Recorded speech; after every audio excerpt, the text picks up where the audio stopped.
스포일러 많습니다. 욕설 간혹 있습니다.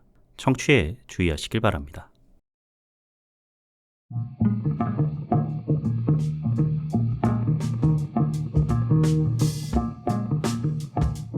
콘텐츠 대홍수 시대, 요즘 뭐 보시나요? 전 이거 봅니다. 요즘 뭐 봄, 난 이거 봄 17번째 에피소드 시작합니다.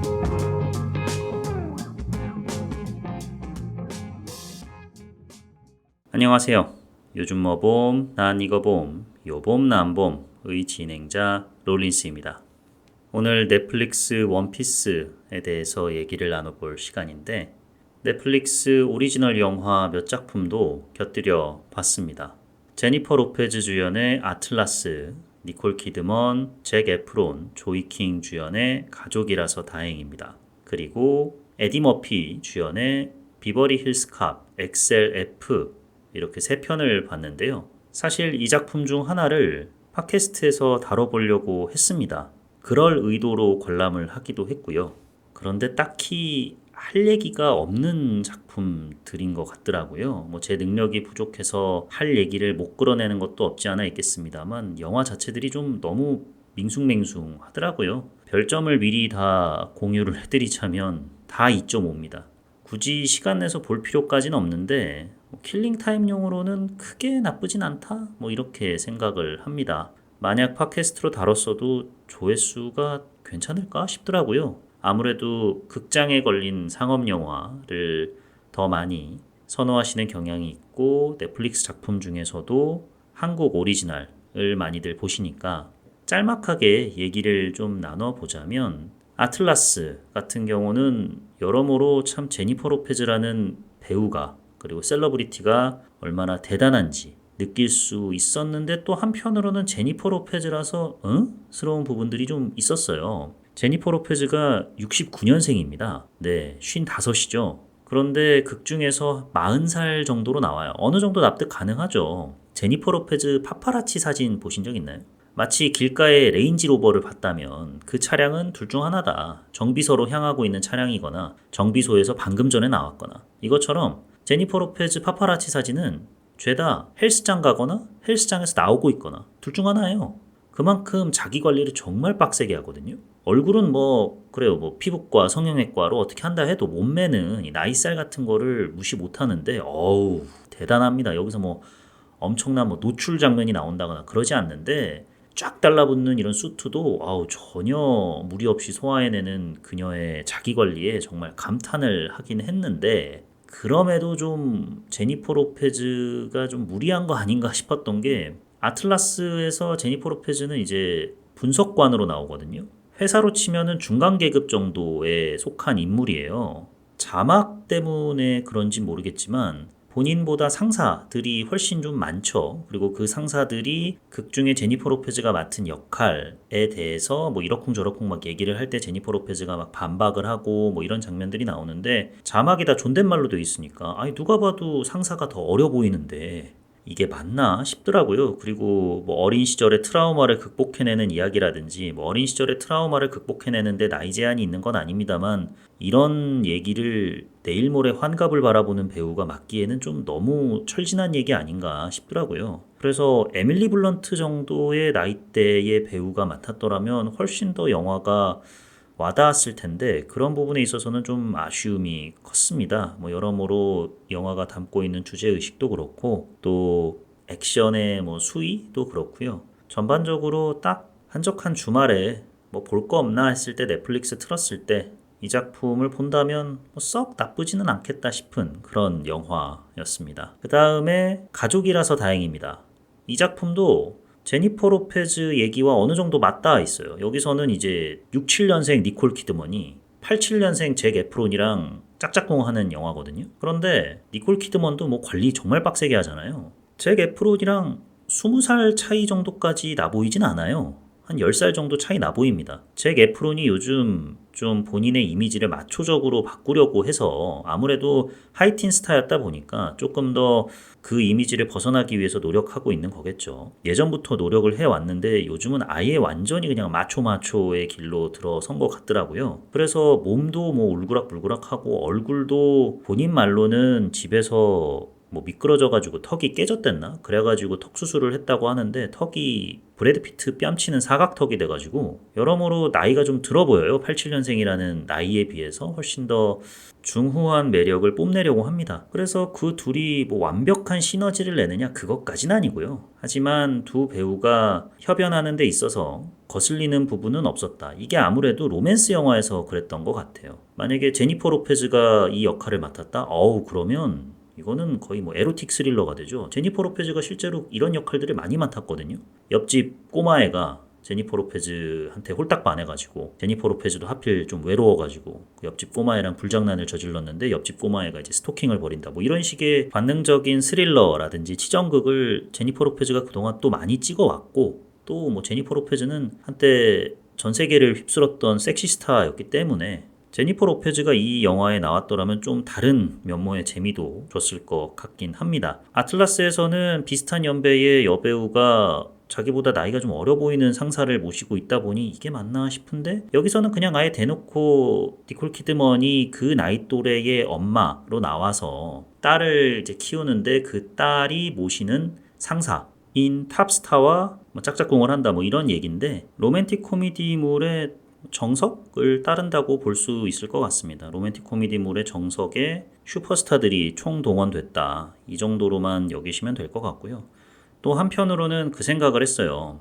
조이킹 배우가 딸 역할을 맡았는데 넷플릭스로 인해서 글로벌 스타가 된 여배우 중 한 명이죠. 양대 산맥이죠. 한 명은 기묘한 이야기의 밀리 바비 브라운, 그리고 키싱 부스 시리즈의 조이킹. 근데 두 배우의 공통점이 기묘한 이야기, 키싱 부스 등의 성공에 힘입어서 극장 영화에 부단히 노크를 했는데 번번이 뭐 실패까지는 아니고 고만저만한 성적을 거뒀어요. 이걸 보면서 20년 전 프렌즈가 한창 난리였을 때 TV 스타의 한계 등을 떠올리게 됐거든요. 제니퍼 애니스톤이 TV 스타인 건 맞지만 영화 스타라고 볼 수 있느냐. 그 부분에 있어서는 제니퍼 애니스톤이 꾸준히 영화에 출연해왔고 뭐 간간히 히트작도 없지 않아 있긴 합니다만 그렇게 보질 않잖아요. 그 이유가 단순히 프렌즈가 어마무시하게 흥행을 거둬서라기보다는 영화에서 인상 깊은 활약을 선보이지 못했기 때문이고 결국에는 영화 스타와 TV 스타는 좀 나눠져 있구나라는 인상을 주게 됐는데 비슷한 예시로 브레이킹 배드에서 제시 핑크맨을 맡았던 아론 폴 배우도 그 시리즈 인기를 바탕으로 해가지고 니드 포 스피드라는 영화의 주연으로 딱 나왔는데 영화가 썩 좋은 성적을 거두지는 못했습니다. 조이킹 배우를 보면서 이 생각을 참 많이 했어요.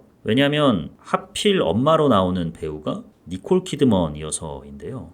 니콜 키드먼이 지금의 조이킹 나이였을 때, 한 20대 초중반이었을 때, 정말 호주가 낳은 보물, 호주의 여신 이라는 칭호가 전혀 아깝지 않을 정말 환상적인 그런 아우라를 내뿜는 사람이었는데 지금도 마찬가지지만요. 그래서 저런 사람들 보고 정말 영화배우 하라고 하는 거구나, 연예인 하라고 하는 거구나 라는 생각을 많이 했었거든요. 조이킹 배우는 아직 그런 매력은 없지 않나 라는 생각을 하게 됐습니다. 확실히 넷플릭스 스타와 영화 스타, 그러니까 내가 15,000원을 내고 저 사람이 스크린에 걸리는 것을 보기 위해서 가겠다라고 결정을 내리는 것에는 큰 차이가 있구나라는 것을 가족이라서 다행입니다를 관람하면서 느끼게 됐습니다. 마지막으로는 40년 만에 돌아온, 사실 따지고 보면 30년 만이죠. 3편이 나온 게 94년이니까 비버리 힐스캅 XLF에 대해서 짤막하게 말씀을 드려보자면 전부 다 80년대에 머문 것 같아요. 네. 80년대의 그 캐릭터, 80년대 그 재기발랄함, 80년대 그 정말 무식한 액션 있잖아요. 그냥 다 때려 부수는 거. 그게 고스란히 재현돼가지고 되게 통쾌한 측면이 있거든요. 그런데 80년대 비버리 힐스캅의 그 코미디 흐름을 그대로 가져왔더라고요. 저는 비버리 힐스캅 팬 여러분들께는 좀 외람된 말씀이지만 제가 1편 보고서 꽤 충격을 받았던 게 1편을 관람하게 된 이유가 이 작품이 개봉을 했을 때 북미 박스 오피스를 10주 넘게 1위를 했댔나? 뭐 그랬어요. 그래서 봤는데 너무 루즈한 거예요, 영화가. 개그 코드야. 뭐 시대마다 달라지는 거니까 이해할 수 있는데 에디 머피가 여기서 약간 떠벌이 형사 이런 걸로 대중에게 깊은 인상을 남겼다라고 해서 기대하고 봤는데, 그리고 에디 머피의 떠벌이 이미지를 더욱더 공고화 시켜준 게 슈렉의 동키잖아요. 근데 그거에 반의 반도 안 되는 속도로 차분하게 얘기를 하는데 이게 왜 떠벌이 형사라는 거지?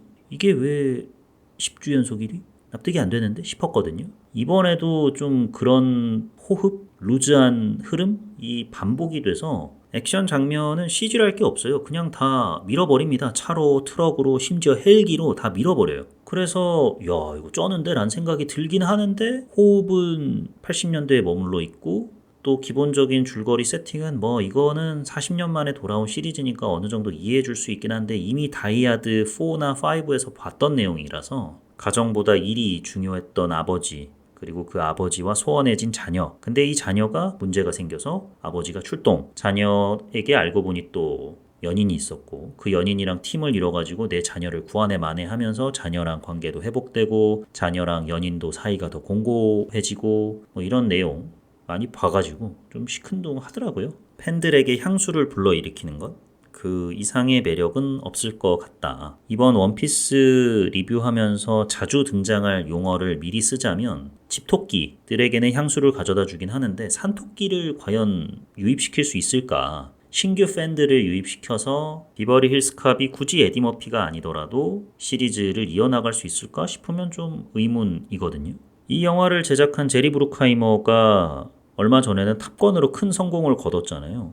탑건이랑 기본적인 전략은 똑같았던 것 같아요. 탑건도 속편 매버릭 내용만 따지고 보면 비버리 힐스캅 이번에 나온 시리즈처럼 거의 대동소이한 줄거리를 갖고 있지 않습니까? 갈등 구조도 그냥 후 세대가 반복해서 보여주고 있는 거고요. 거기에 덧붙여진 게 이것도 비버리 힐스캅이랑 비슷하게 최대한 CG를 없애고 실사에 가까운 액션을 구현해낸 건데, 아무래도 탑건 자체는 우리가 좀처럼 보기 힘든 항공 액션을 다루고 있어서 좀 더 새로운 면도 없진 않았겠습니다만, 일단 기본적으로 편집 호흡이라든지 이런 것들이 훨씬 1편에 비해서 나아진, 트렌디해졌달까요? 그러다 보니 신규 팬들이 많이 유입이 돼서 3편을 제작할 수 있는 흥행적인 토양을 마련해주지 않았습니까? 그런데 비버리 힐스캅은 그런 부분에서는 탑건과 좀 많이 차이가 났다라는 생각을 했습니다. 짜잘한 리뷰를 하다 보니까 시간이 좀 많이 지났네요. 그러면 본편으로 들어가 보도록 하겠습니다. 요봄남봄 17번째 에피소드, 난 이거 봄 넷플릭스 시리즈 실사판 원피스 시작합니다. 작품 소개해 드리도록 하겠습니다. 넷플릭스 시리즈 원피스는 누적 판매 부수 5억 부를 돌파한 만신 오다 에이치로 센세이의 동명의 역작 원피스를 원작으로 제작돼 2023년 넷플릭스를 통해 전 세계에 공개된 드라마입니다. 1997년 1권 출판 이후 26년 만에 나온 첫 실사판인데요. 사실 그간 실사판 논의는 왜 없었겠습니까? 만화 역사에 길이길이 남을 어마무시한 흥행과 평가를 받는, 사실상 절대적 일황에 가까운 작품인데 실사판 논의가 왜 없었겠어요? 꾸준히 있어 왔는데 오다 센세가 극구 반대했다고 합니다. 왜냐하면 당시만 해도 만화 속 내용을 구현시켜 줄 만한 기술력이 부족했다고 느꼈기 때문이래요. 또 어찌저찌 제작된 실사판 영화나 드라마들이 퀄리티가 여러모로 처참한 경우가 훨씬 더 많았기 때문에 그런 것들이 이런 거부 기제에 박차를 가해주지 않았을까 싶습니다. 그러다가 실사판 괜찮을지도? 라고 생각을 하게 만들어준 영화가 한 편 있대요. 뭐 일본 영화 중에 역작이 하나 있었나? 아니면 뭐 할리우드? 아무래도 마블 시리즈들이 똑같이 만화책을 기반으로 해서 만들어진 영화들이니까. 아니면 칸고쿠 영화를 보시고 그런 생각을 하셨나? 가 아니고 주성치의 소림 축구를 보고 만화 속 세계가 살아 움직이는 듯한 느낌을 받았고 시대가 변했다는 걸 깨달았다라고 생각하셨다고 합니다. 근데 좀 의아한 게 소림 축구는 2001년작이거든요. 그러면 1권 나오고 4년 후에 나온 작품을 보고 생각을 바꾸셨다는 건데, 아니 그런데 2023년에나 실사판이 나와요? 최근에 보셨나? 아니, 대체 언제 소림 축구를 보셨길래? 아닙니다. 뭐 그러실 수 있죠. 예, 소림축구에게 깊은 인상을 받으셔가지고 워낙 신중하신 분이니까 여러 차례 논의를 한 끝에 이제서야 나오게 된 거죠. 원피스 시리즈는 넷플릭스가 실사화 프로젝트에 들인 제작비 중 역대 최다 제작비 1억 4,400만 불이 들었다고 합니다. 그리고 이 역대급 제작비로 원피스 실사화 프로젝트를 맡은 프로덕션 컴퍼니는 투모로우 스튜디오인데요. 전적이 화려합니다. 바로 카우보이 비밥 실사화를 넷플릭스를 통해 공개했던 바로 그 회사인데 걱정이 많았어요. 그래서 많은 사람들이. 왜냐하면 카우보이 비밥 아시겠지만 완전히 지읒망했지 않습니까? 시즌2 계획은 빠르게 취소가 됐고 욕이란 욕은 그 스튜디오가 다 처먹었잖아요. 일단 싱크로율 안 맞는 캐스팅에서부터 거기까진 그럴 수 있다 치지만 원작에는 전혀 거론되지 않는 내용들이 몇몇 추가가 되고 설정상의 좀 변경 등이 있다 보니까 팬들의 반발이 너무 거세졌고 산토끼 그러니까 저같이 카우보이 비밥을 본 적이 없는 사람들에게도 매력적인 부분을 주지 못하다 보니까 빠르게 망했죠. 존조 배우는 그거 촬영하다가 크게 부상을 입었다고 하는데 남는 것도 없고 아무것도 없네요. 원피스가 이 회사가 또 만든다고 하니까 많은 분들이 걱정을 하셨는데 성적은 그럼 어땠느냐? 망했느냐? 아닙니다. 1주차 성적이 공개됐을 때 총 시청 시간이 1.4억 시간이었대요. 역대 넷플릭스 오프닝 주간 11위에 달하는 성적이라고 합니다. 에게 11위밖에 안 돼 싶으실 수 있지만 저는 이 정도면 나쁘지 않다고 봅니다. 넷플릭스에 매주 공개되는 시리즈들이 얼마나 많고 그동안 공개됐던 기대작들이 얼마나 많은데 11위 정도면 나쁘지 않죠. 이러한 흥행 성적 등을 바탕으로 손익분기점을 넘겼다고 합니다. 넷플릭스는 어떻게 손익분기점을 따지는지는 모르겠습니다만 그래서 시즌2 촬영에 지금 현재 들어간 걸로 알고 있고요. 시즌2 촬영 개시를 알리는 영상이 넷플릭스 공식 유튜브 채널에 올라왔습니다. 그만큼 시즌1의 성적이 나쁘지 않았다 정도인 것 같긴 합니다. 이 드라마의 주연 배우들, 그러니까 루피 해적단 일당들을 맡은 배우들은 거진 다 신인 배우들입니다. 루피 역할에서부터 나미, 쌍디, 조로, 우솝 전부 다 그간의 커리어들을 살펴보면 드라마나 영화에서 단역으로 많이 나왔던 배우들이더라고요. 아예 커리어가 전무하다라고 봐도 무방한 배우들도 있고요. 그만큼 반대로 얘기하면 대대적인 오디션을 거쳐가지고 최대한 싱크로율이 맞는 혹은 우리가 구상해온 이미지를 충분히 구현할 수 있는 배우를 뽑았다는 얘기가 되겠죠. 오다 센세이의 인터뷰를 보니까 실사 프로젝트에서 가장 걱정한 부분, 우려한 부분이 루피를 누가 맡을 것인가 였대요. 과연 루피 이미지에 부합하는 사람이 있을까? 라는 생각을 했는데 멕시코 출신의 이냐키 고도이 배우가 딱 나타났을 때 이 배우다, 얘야 얘 라는 생각이 빡 왔다고 합니다. 이 제작 전반에 있어서 오다 센세가 적극적으로 개입을 했다고 합니다. 그래서 오디션 테이프 같은 것도 다 둘러봤는데 오디션 테이프 내용은 이냐키 배우가 되게 진지한 연기를 하는 거였는데 거기서 저 이미지가 바로 내가 찾던 바로 그 루피야 라는 생각이 들어가지고 일사천리로 진행이 됐다고 합니다. 또 신인 배우 위주로 가야 만약에 시리즈가 잘 됐을 때 출연료 협상하기도 좋지 않겠습니까? 왕좌의 게임이 시즌을 거듭할수록 완성도가 수직 하락했던 이유가 출연 배우들의 몸값을 더 이상 감당할 수가 없어서 제작사가 그냥 에피소드를 간소화시키고 스토리 라인도 단순화시켜서 이러한 참극이 벌어진 거 아니냐가 중론이잖아요. 원피스가 과연 시즌이 어디까지 갈진 모르겠습니다만 들리는 얘기로는 제작사는 12시즌까지 가고 싶다라고 하던데 아니 나미 역할 맡은 배우가 93년생인가? 30인가 그렇던데 12시즌이면 1년에 한 편씩 나와도 40대 나미를 볼 수 있는 거네요. 기대가 큽니다. 왕좌의 게임의 우를 범하지 않기를 바라면서 줄거리 요약 시작해 보도록 하겠습니다. 줄거리 요약에 앞서서 저의 원피스력을 고백을 하자면 제가 원작을 어디까지 읽었더라? 그 전기인간 있죠? 에델? 거기까지는 정말 한 권 한 권 전율에 휩싸인 채 읽었던 기억이 납니다. 그러다가 그 후로부터는 읽는 둥 마는 둥 하다가 에이스 죽을 때까지는 봤어요. 야 스포일러 하면 어떡해 싶으실 수 있는데 스포일러 하면 어떡해 라고 말씀하시는 분들은 일단 에이스가 누구인지 모르실 가능성이 높지 않습니까?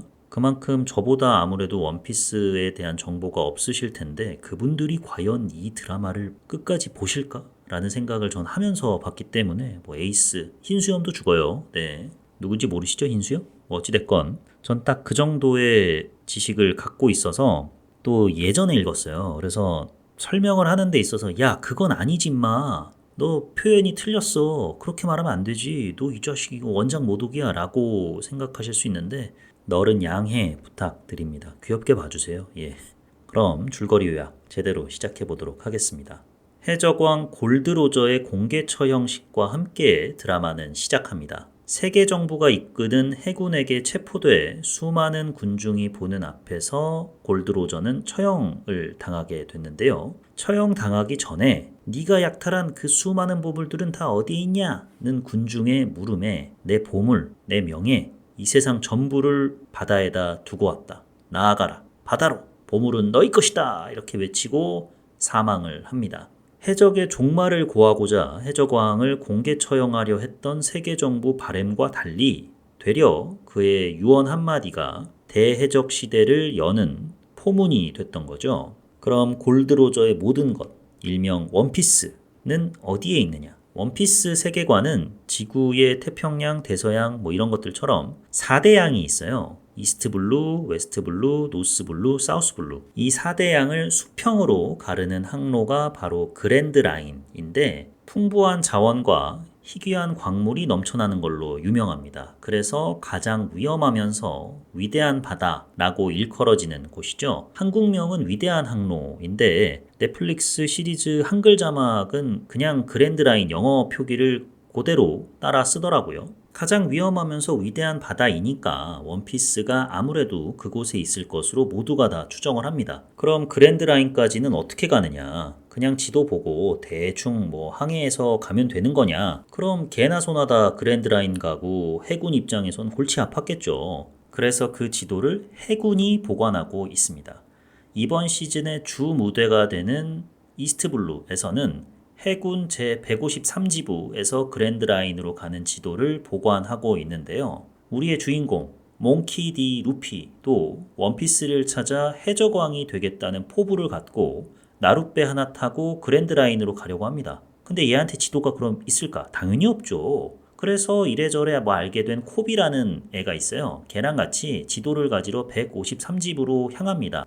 그러면 153지부 그 삼엄한 경비를 뚫고 지도를 가져올 비책이 있느냐? 당연히 없죠. 그냥 가는 거예요. 루피는 이처럼 모험심, 의협심이 좀 강한데 사고가 좀 많이 단순합니다. 때로는 무식한 측면도 있어요. 루피가 해적이 되고 싶었던 이유도 이런 성품에 좀 기반한 게 있는데 금품갈취로 부를 일구겠다 보다는 자유와 모험이 있는 바다로 나아가는 낭만적인 명분으로 해적의 꿈을 키운 거죠. 그러니까 해적보다는 약간 의적이 꿈인 거죠. 이 명분에 또 불을 붙여준 이가 어렸을 적부터 동경해왔던 해적 샹크스입니다. 어린 시절 루피 고향 땅에 가끔가다 샹크스가 들렀는데요. 샹크스에게 해적단의 일원으로 받아달라고 계속해서 루피가 졸랐지만 샹크스 눈에는 조카의 투정처럼 보일 뿐이어서 네가 무슨 해적이냐 임마 약간 이런 식으로 루피가 투정 부릴 때마다 받아주곤 했었는데요. 이에 삐친 루피가 샹크스 함선에 들어갔다가 우연히 요상하지만 왠지 탐나 보이게 생긴 열매를 발견해요. 그리고 그걸 와구와구 먹습니다.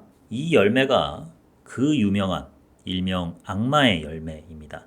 이 열매를 먹으면 열매에 따라 각기 다른 특수한 능력이 생기게 됩니다. 하지만 바다에 분노를 사게 돼서 수영을 할 수 없게 돼요. 아이러니하죠. 해적이 되고 싶은데 수영을 못하게 된 운명이라는 게. 루피는 이를 모르고 만나게 열매를 먹었다가 몸이 엿가락처럼 늘어나는 고무인간이 됩니다. 샹크스 일당이 회포를 풀고 있는 술집에 짜바리 해적들이 와서 시비를 거는데 샹크스는 굴욕도 마다 않으면서 일절 반응하지 않아요. 멋있게 그들을 제압할 줄 알았던 루피에게 샹크스는 힘이 모든 걸 해결해 주지는 않는다. 이 자식 아직 멀었네. 이렇게 얘기를 합니다. 며칠 후에 짜바리 해적들이 술집에 다시 와가지고 루피와 종업원에게 화풀이를 하려고 하니까 그때 이제 샹크스가 짠 하고 출동을 해서 짜바리 해적단의 짜바리들을 다 처리했는데 쩌리짱 하고 루피가 안 보이는 거예요. 루피를 데리고 바다 한복판에 나룻배 타고 도망치던 쩌리짱을, 아니 왜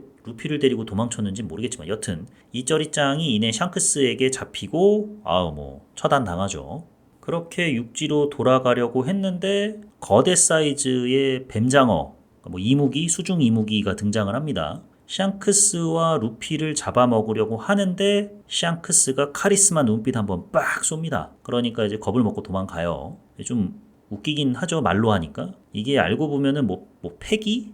이런 거라서 무형의 무기라고 생각하시면 됩니다. 스타워즈의 포스 같은 그런 거를 한번 딱 내뿜으니까 이 이무기가 쫄아가지고 튑니다. 그래서 루피가 죄송해요, 엉엉 저 살려줘서 너무 고마워요 하는데 샹크스의 한쪽 팔이 없어요. 네, 뱀장어한테 먹힌 거예요. 루피는 샹크스를 볼 면목이 없죠. 책임감을 느끼는 것도 있고요. 그래서 난 해적이 될 제목이 아니다. 미안해요, 엉엉 하는데 샹크스는 오히려 루피에게 이 자식 이제야 좀 철들었네 라고 하면서 본인이 아끼던 밀짚 모자를 루피에게 씌워줍니다. 언젠가 바다에서 만나자 라는 말과 함께 샹크스는 루피를 떠나죠. 바다에서 만난다. 그러니까 바다에서 해우하려면 그랜드라인 정도는 넘보는 해적이 되어야 샹크스랑 맞담배 필 짬이 되지 않겠습니까? 그래서 수련을 거듭한 끝에 장성해서 그랜드라인 가는 지도 얻겠다고 해군 지부 무작정 쳐들어가는 거예요. 그 과정에서 해적 사냥꾼 검객 롤로노와 조로를 만납니다. 현상금 수령하러 왔다가 해군이 꼬장 부려가지고 이래저래 감금이 된 상태예요. 조로의 실력과 포부의 감명을 받은 루피는 조로를 풀어주고요. 지도 훔치러 가는 길에 역시나 지도를 찾고 있는 뭔가 사연이 있는 것 같은 이 사연 있는 여자가 제일 위험한데 소매치기 나미도 만납니다. 어찌저찌 지도를 찾아서 탈출을 하려다가 해군에게 발각이 되는데 루피, 나미, 그리고 조로 이렇게 셋이 힘을 합쳐가지고 탈출하는 데 성공해요. 일단 아무 배, 나미가 가져온 되게 작은 배인데 그 작은 배라도 일단 그랜드라인으로 향하고 봅니다. 지도 있으니까 개꿀이다 하면서 가는데 웬 연막탄이 하나 뻥 배에 떨어져요. 보니까 웬 광대 해적단 같은 애들이에요. 그 연막탄 속 가스에 루피 일당은 잠에 빠져 드는 데에 과연 루피 일당은 그랜드라인으로 향하는 여정을 시작이나 할 수 있을까요? 아직 고잉 메리호도 안 나왔고 저격수 우소 요리사 쌍디도 안 나왔는데 얘네들을 대체 언제 어디서 만났을까요? 그리고 이들은 무엇을 위해 밀짚 모자 해적단의 일원이 되는 것일까요? 무엇보다 엮이면 못되는 사연 있는 여자 나미에겐 과연 어떤 사연이 있는 걸까요? 지금 넷플릭스에서 확인해 보시길 바랍니다. 그럼 좋았던 점과 아쉬웠던 점에 대해서 말씀드려 보도록 하겠습니다. 먼저 좋았던 점. 원작과의 싱크로율이 꽤나 현실적입니다. 그러니까 너무 만화틱하게 그리려고 하지 않은 것도 있고요. 또 한편으로는 제 아무리 이걸 현실적으로 그려낸다 해도 가상의 세계잖아요. 그러다 보니까 약간 만화적인 느낌을 주는 것도 있고요. 딱 그 중간에 어중간한 선을 되게 잘 탄 것 같아요. 여기에 배우들의 싱크로율이 큰 몫을 담당하는데 우선 원작이 있는 영화나 드라마들이 제작되는 이유들은 크게 두 가지죠. 원작이 너무 유명할 때 혹은 원작이 담고 있는 메시지에 영화 제작자나 드라마 제작자가 깊은 감명을 받아서 이거를 영상화시키고 싶다라는 생각이 들었을 때 전자는 원피스 혹은 디즈니 작품들이 그 예시일 거고 후자 같은 경우는 마틴 스콜세지 감독의 작품들이 대부분 다 그렇죠. 물론 마틴 스콜세지 감독이 연출한 영화들의 원작들도 나름의 흥행 성공을 거둔 소설이나 혹은 비문학인 경우들이 덜어 있긴 합니다만 원피스나 디즈니의 흥행에 비할 바는 솔직히 아니죠. 그렇게 해서 제작된 작품들이 캐스팅을 하는 경우도 크게 두 갈래로 나뉜다고 생각을 합니다. 첫 번째는 원작에 최대한 충실해가지고 최대한 비슷한 사람들을 뽑는 거죠. 외모부터 외형부터 최대한 비슷한 사람으로 뽑는 경우 디즈니의 경우에는 뮬란의 유역비, 알라딘에서 자스민 공주 역할을 맡았던 나오미 스콧이 대표적이겠죠. 아니면 반대로 제작진이 자신들만의 캐릭터를 만들어내고 싶어서 원작 묘사와는 좀 많이 동떨어진 배우를 캐스팅하는 경우가 왕왕 있죠. 우리나라에도 그런 예시가 좀 있죠. 미생에서 오차장 역할을 이성민 배우가 맡았잖아요. 원래 원작에서는 오차장 캐릭터가 좀 왜소하고 키도 장그래보다 작은데 미생에서 이성민 배우는 뭐 장그래 역할 맡은 임시완 배우보다도 키가 좀 큰 편이고 또 체격도 장그래에 비해서는 좀 있는 편이어서 인물 설정 자체가 약간은 달라진 것도 없지 않아 있다고 생각을 합니다. 오차장은 되게 원작 속에서는 날카롭고 이성적인 판단을 중시하는 사람인데 드라마 속 오차장은 좀 인간미가 한두 스푼 더해진 캐릭터로 연출이 됐죠.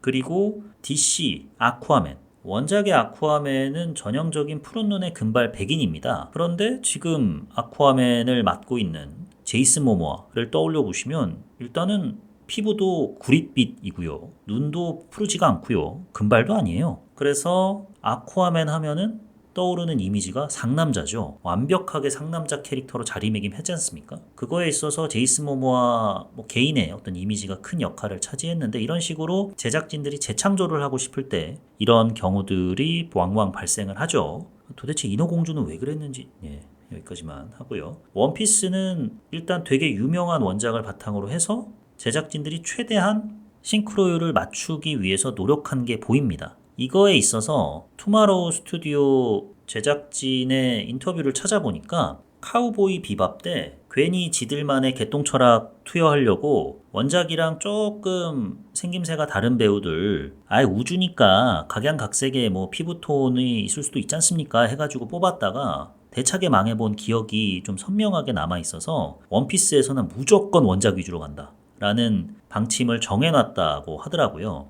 카우보이 비밥을 경험을 하고 이번에는 오다 센세가 각본에도 참여를 하니까 원피스에서는 캐릭터에 매우 충실해야 한다. 사람들은 루피를 루피로서 보고 싶어 하지 괜히 우리가 재해석한 루피 이런 거를 보고 싶어 하지 않는다라는 거를 느꼈다고 합니다. 팬들의 지지를 얻기 위해 원작에 최대한 가깝게 접근했다라고 합니다. 그렇다고 오다 센세가 막 다 간섭하고 이런 건 아니고 물론 만화에서 실사로 전환을 하는 데 있어서 각색이 어느 정도는 필요하죠. 오다 센세에게 다 물어봤다고 해요. 이걸 이렇게 변경하려고 하는데 동의하십니까? 라고 하면 오다 센세가 웬만한 건 다 들어줬다고 합니다. 다 이해를 해주고 그럼에도 절대로 안 되는 게 몇 가지가 있었대요. 혹은 지령, 이건 반드시 이렇게 해야 된다. 이런 게 있는데 그 중에 하나가 멤버 간의 로맨스는 절대 안 된다.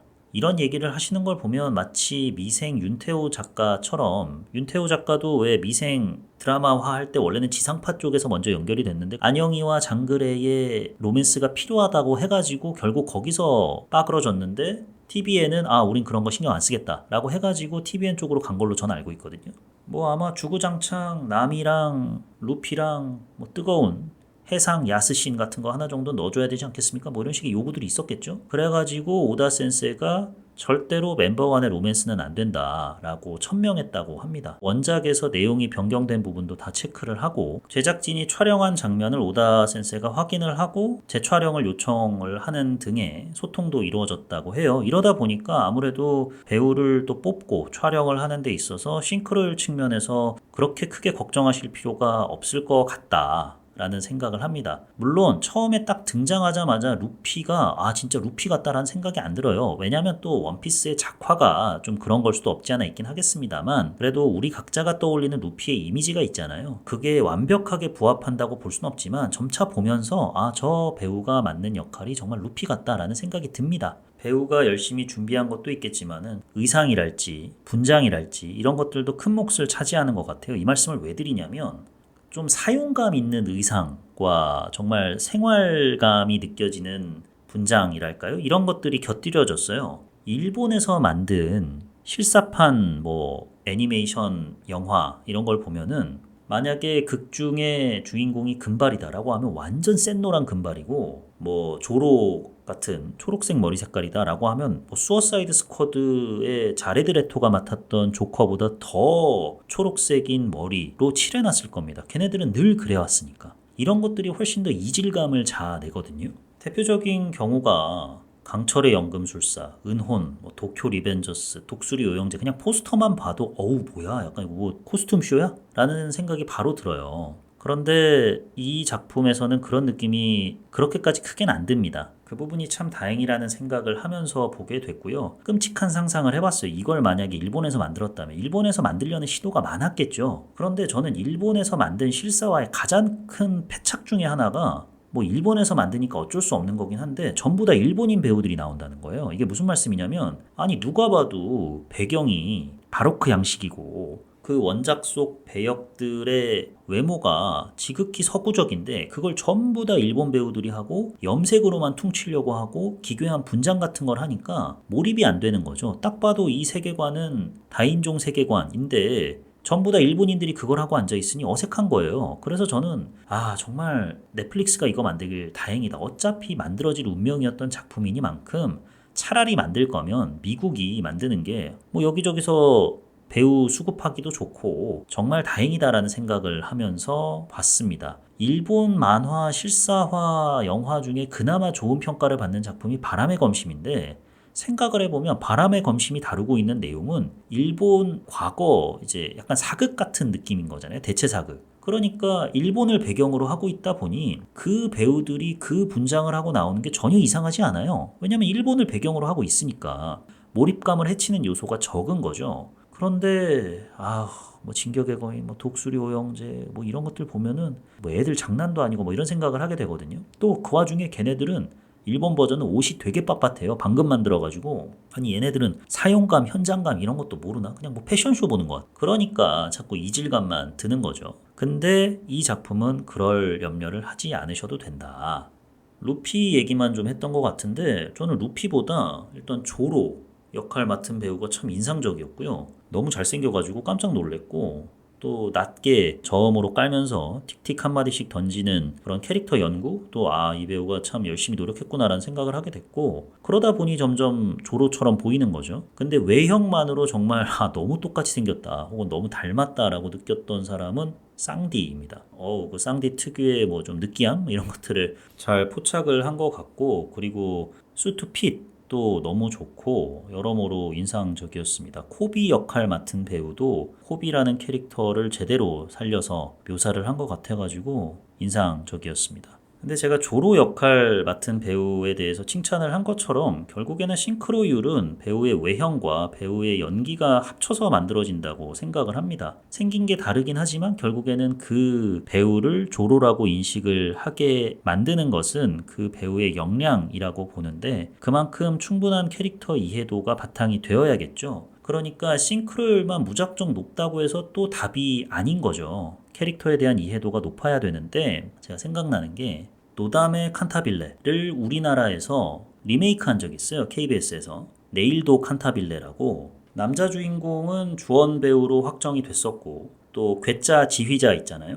역할로는 백윤식 배우가 당시에 캐스팅이 됐었는데 노담의 칸타빌레의 알파이자 오메가 정수는 결국엔 우에노 주리 역할을 누가 맡을 거냐 노담회를 누가 맡을 거냐 하잖아요. 처음에 거론됐던 배우가 소녀시대 유나였습니다. 반발이 되게 거셌죠. 왜냐하면 유나 배우가 일단 노다메라는 캐릭터와 어울리는가? 노다메는 약간 좀 엉뚱한 매력, 4차원적인 뭐 약간의 똘끼 이런 게 있어야 되는데 유나 배우가 그동안 맡아왔던 역할들이나 혹은 이미지가 똘끼나 좀 4차원과는 거리가 멀잖아요. 그러니까 결국에는 4차원인 척하는 예쁜 애로 전락해버릴 가능성이 높으니까 원작 팬들이 들고 일어났어요. 난리가 났거든요. 제가 알기로는 거의 유나 배우가 반 확정이었는데 유나 배우 캐스팅이 취소되고 새로 뽑겠다라고 했어요. 사실 당시 원작 팬들이 주구장창 원했던 배우가 있습니다. 그 배우를 뽑아달라라고 했는데 그 배우가 아무래도 드라마에서 주연으로서 활약했던 경력도 거의 없고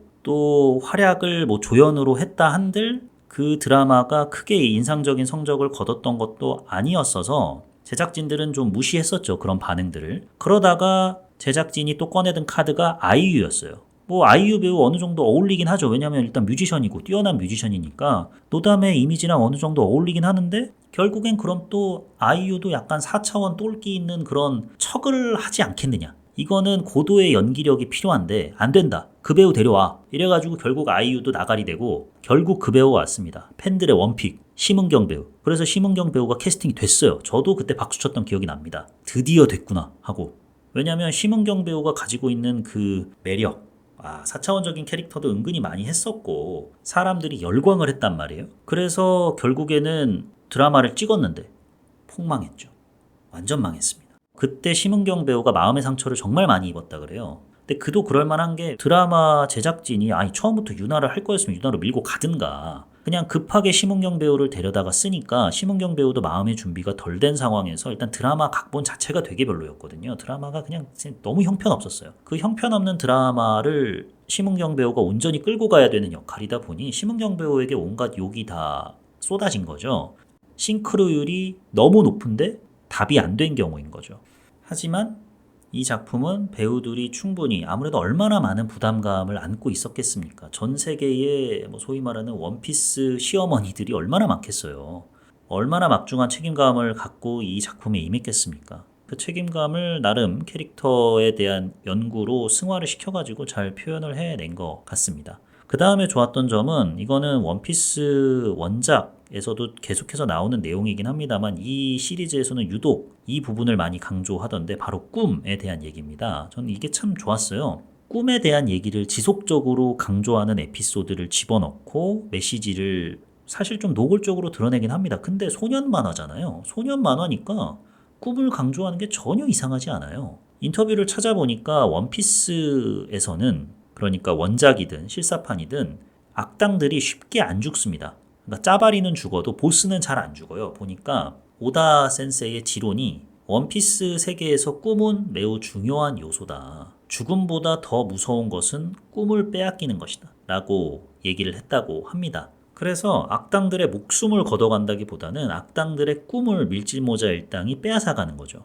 그 악당들도 나름의 계획과 목표가 있잖아요. 그러니까 그 난장판을 벌이는 건데 물론 그것이 되게 비도덕적이고 악랄한 계획이긴 하지만 지들 딴에 갖고 있는 꿈을 루피가 다 빼앗아 버리는 거예요. 조로가 빼앗아 버리고 나미가 빼앗아 버리는 거죠. 그만큼 한 사람의 인생에 있어서 꿈이 얼마나 중요한 요소인지, 꿈을 잃고 살아간다는 것이 어떤 의미인지에 대해서 지속적으로 강조를 하니까 또 마지막에는 결국엔 다 행복하게 최종 악당 처리하고 다 같이 한데 모여서 서로의 꿈에 대해서 얘기를 하면서 우리 그랜드라인으로 나아가자라는 장면에선 방점을 찍죠. 그런 부분에 있어서 참 시큰한 부분이 있었던 것 같습니다. 소년 만화는 이런 맛에 보는 거지 라는 생각이, 근데 그걸 되게 유치하게 그려내지도 않고 충분히 소년 만화 톤으로 그려내니까 괜찮았던 것 같습니다. 그리고 각 인물 루피, 조로, 나미, 쌍디, 우소 그리고 그 외의 인물들까지도 그들에 대한 전사가 되게 잘 스며들어 있어요. 화면 자체는 갑자기 전사가 튀어나오는 것처럼 느껴질 수 있어도 감정적으로는 여기서 전사가 나오는 게 전혀 이상하게 느껴지지 않을 정도로 되게 잘 버무려져 놨습니다. 아쉬운 점을 미리 말씀을 좀 드려보자면 이 부분 때문에 루피의 비중이 좀 많이 줄어든 거 아니야? 라는 생각이 들긴 해요. 원피스의 주인공은 밀짚모자 해적단 아니냐라고 생각하신다면 충분히 이들의 전사가 이렇게 스며들어 있어서 루피의 비중이 줄어드는 것도 당연하다라고 생각하실 수 있지만 그래도 원피스의 주인공은 루피인데 루피의 전사 비중이 가장 많긴 합니다만 다른 캐릭터들은 좀 짧은 회차 만에 전사를 되게 밀도 있게 전달을 하다 보니까 훨씬 더 드라마틱하게 그려지는 게 없지 않아 있는 것 같아요. 더 와닿는 것도 있고 저 같은 경우는 원피스 시즌 1의 주인공은 조로인데? 라는 생각을 하면서 봤거든요. 루피는 많은 전사를 천천히 보여주다 보니까 전체 시리즈에서 감정적으로 응원하게 되는 사람은 루피라기보다는 다른 인물인 것 같다라는 좀 착각을 불러일으키게 만들어가지고 그 부분에 있어서는 조금 아쉬운 점이 있긴 했습니다만 그만큼 전사를 되게 밀도 있게 잘 녹여냈다는 뜻이기도 하겠죠. 다른 캐릭터들에게. 또 좋았던 점은 일단 실제 바다에서 찍은 세트나 배들이 많아가지고 이질감이 별로 없어요. 뭐 CG라든지 이런 건 이질감이 있는데 일단 배 환경이라든지 이런 것들이 망망대해에 딱 떠있는 배들이 진짜 배니까 혹은 세트니까 보는 데 있어서 시원시원합니다. 큰 화면으로 보면 이것도 참 괜찮겠다라는 생각을 하면서 봤고요. CG에 대해서 말씀을 드렸는데 CG가 좀 티가 난다, 아쉽다라기보다는 어쩔 수 없이 CG를 활용해야 되는 고무고무 하면서 액션을 하는데 아니 몸이 늘어나는 거를 그럼 CG를 써야 되잖아요. 근데 이게 저는 영리하게 편성을 한 게 드라마 1화 시작하고 초반부에 고무고무 이게 나와요. 그리고 거기에 또 각종 코스튬을 입고 있는 해적들도 나오고 사용감 있는 코스튬을 입고 있는 해적들이 나오는데 거기서 일단은 저는 판가름이 난다고 봅니다. 아, 이거 뭐지? 개유치한데? 혹은 나쁘지 않은데? 혹은 뭐 또 일단은 여기까지는 내가 오케이 봐줄게. 다양한 감상이 그 10분 안에 결정이 되거든요. 이걸 통해서 계속해서 내가 이 작품을 관람할지 말지, 그러니까 판가름 나는 부분을 되게 초반에 배치를 해놨기 때문에 그거를 버티신다면 혹은 내가 이 감성에 동의를 한다면 그러면 CG에 있어서 이질감이 든다기보다는 저거를 저 만화적인 요소를 저렇게 표현을 했네, 재밌네, 귀엽네 라고 생각하면서 보실 수 있으실 것 같습니다. 안 맞으면 뭐 안 보는 거고요. 그럼 아쉬웠던 점에 대해서 말씀드려 보겠습니다. 액션씬이 뭔가 많이 부족해요. 좀 리허설 같은 느낌이 들어요. 배우들이 좀 합을 맞춘다고 하잖아요. 액션씬을 찍기 전에. 근데 합을 맞출 때는 진심을 다해서 때리지는 않을 거 아닙니까? 실제로 연기를 할 때도 진심으로 때리지 않긴 합니다만 최대한 힘이 들어간 듯한 모습을 보여주잖아요. 그리고 그거를 촬영을 통해서 주먹을 실제로는 흘겼는데 화면 속에서는 맞은 것처럼 표현을 해내지 않습니까?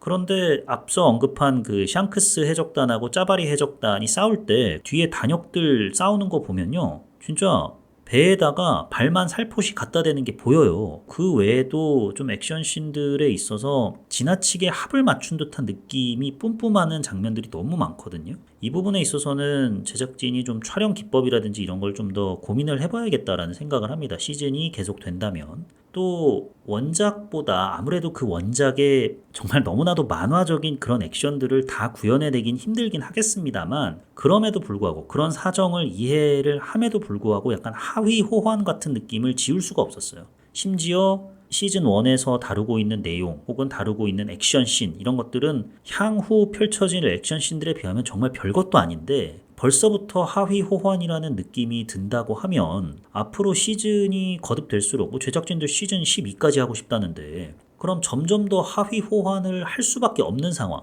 현실적으로든 어떻든 그런 순간들을 직면하게 될 텐데 이걸 어떻게 헤쳐나갈까에 대해서 벌써부터 우려가 되는 거죠. 시즌 1의 내용이 11권 중반까지 내용이더라고요. 원피스가 지금까지 2024년 7월 기준 109권까지 나왔습니다. 그러니까 10% 정도 다룬 거죠. 그러면 진짜 제작진 말대로 한 10시즌 정도를 다룬다고 하면은 오다 이치로 센세가 그때까지 원피스를 끝낸다고 하면 그러면 원피스의 모든 내용을 시리즈로 만나볼 수가 있는 건데 점점 세계관은 커지고 액션의 수위라든지 크기라든지 파괴력은 더 커질 텐데 이거를 어떻게 표현해낼 수 있을까? 벌써부터 시즌 1에서 이런 아쉬운 점들이 있는데 그 부분에 대한 우려가 들었고요. 그 다음에 앞서 언급했듯이 루피의 어떤 분량 이런 것들이 좀 적다 보니까 루피가 어떻게 좀 강해졌는지 이런 것들이 잘 묘사가 안 돼요. 루피가 어떠한 시련 혹은 고난을 겪고 내가 아론을 상대하는 데 있어서 혹은 누군가를 상대하는 데 있어서 이런 식으로 맞대응을 하는 것이 전략 전술에 도움이 되겠다. 이런 순간순간들이 만화에는 뭐 아무래도 분량이 훨씬 더 많을 수밖에 없으니까 자세하게 묘사가 되어 있는 반면에 드라마에서는 그냥 강해집니다. 그냥 그 전까지는 아론한테 두들겨 맞던 루피가 뭐 약점을 그러니까 이제 아론의 약점은 아론이 일궈놓은 성과물이다. 뭐 거기까지는 알겠는데 그 성과물과 아론이 동기화돼 있어서 성과물을 깨부순다고 아론이 깨부서지는 게 아닌데 그냥 뭐 갑자기 고무고무 총난타하고 그 외에 온갖 고무고무 해가지고 아론을 때려 눕혀요. 그러니까 좀 뜬금없게 느껴지는 부분들이 있죠. 그 다음에 아쉬웠던 점은 얼굴 클로즈업 샷들이 은근히 많이 나옵니다. 얼박샷이 많이 나오는데 약간 만화가 원작인 거를 강조하려고 하는 건가? 라는 생각을 했었어요. 근데 굳이 강조할 필요가 있나? 라는 생각을 했거든요. 왜냐면 원피스라는 작품을 보는 사람이 누굴까를 생각해보면 일단 원작 팬들은 궁금해서라도 한 편은 찾아볼 거 아닙니까? 그러면 일단 원작의 존재를 알고 있는 사람이 보는 거고 그 사람들에게는 굳이 만화 원작이라는 걸 강조할 필요가 없잖아요. 알고 있으니까.